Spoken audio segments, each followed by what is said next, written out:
I got a text from an unknown number about a lead.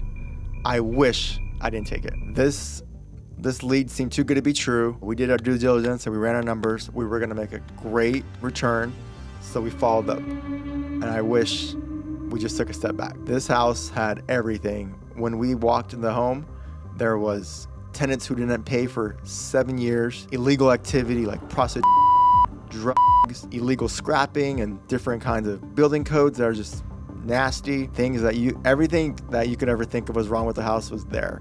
I'm talking mold everywhere, rats that are running around, and you would walk into the area, they would look at you all sketch. It was very, let's just say you would close your windows when you drove around that neighborhood. Make sure the child lock is on. We purchased this home in March of 2020, and that's when COVID started.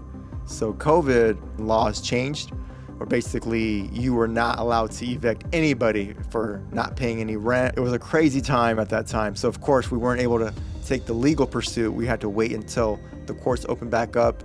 And that took about 2 years of just constant interest payment, taxes payment, utility payment that we had to pay for. And we were just battling with these guys all the time. I remember we had a water bill that came in for $800 one month because there was a water leak. It was over 150 gallons of water that was used in a month. And this place doesn't even have a pool. So this is like water that was just being drained unconditionally, and we had to pay for it, and we just said, no, we'll stop. Like, this is not fair. They're not paying us anything. They're not paying any rent, any utilities. I remember it got so bad, we had to bring in Sacramento code enforcement to help us board up some areas that needed to be covered because it was like dangerous for people to, random people would just walk in and willy-nilly, and it's not safe for just basic living.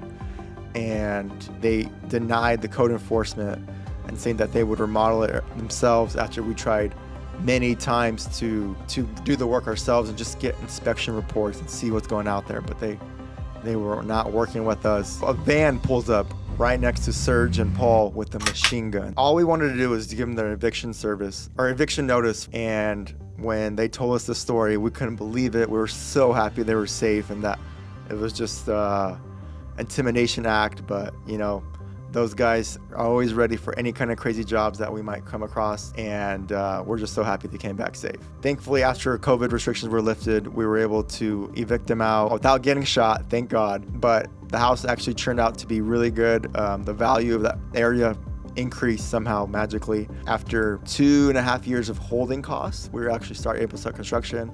We flipped that thing in 3 months, and we made a pretty good return after all that craziness. And that is the craziest PSG story that I have. Comment down below for more horror stories.